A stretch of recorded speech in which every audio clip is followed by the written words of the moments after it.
cabdikariin waxaa la soo daayay saaka. imise saac baa la soo daayay?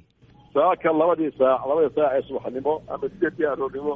marka yaa lagu sii daayey oo gacanta loo geliyey? hadda dadkiisii la joogaa cidna gacanta uguma jiro. anaga hadda meel joogaa. meesha aad joogtaanna waa halkay? waa magaalada Ardisababaan joognaa. waa gartay. marka ma dawladda idin yeedhay oo idin tiri cabdikariin maa sii daynanaa kaalaya, mise ballan horaa jirtay in maanta la sii daynayo? maya waxaa weye dowladda federaalka ayaa gacan ka geysatay oo sii deyntiisa iyadaa sii daysay. sidaasba hadda annaga ehelkiisii iyo dadkii uu ka dhashay oo hadda kula joogaa. waa gartay. qoyskiisii iyo carruurtiisii miyay joogaan? maya xaaskii baa magaalada joogta, laakiin carruurtii xagga iyo Kenya ku maqan yihiin.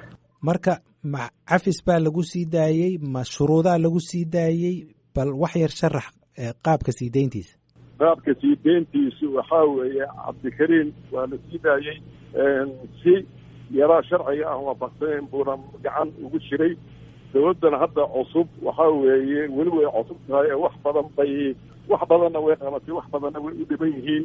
markaan xoogaa u noqonay in uuna si sharci waafaqsanayn uu gacanta ugu jiro ayaanu wargelinay dawladda amarkiisa bixisay in la sii daayo. sidaa oge baa lagu soo daayay. caafimaadkiisu waa sidee? caafimaadkiisa iyo muuqaalkiisuba aad iyo aad bay u fiican yihiin alxamdulilah. waa gartay. wax dhibaataa miyuu qabaa ama dhaawac ah ama dhib kale ah? maya wax dhib iyo dhaawac ah midna ma qabo. qorshihiisu muxuu yahay tallaabada xigta? qorshihiisa wuu joogayaa waddankiisii buu joogaa.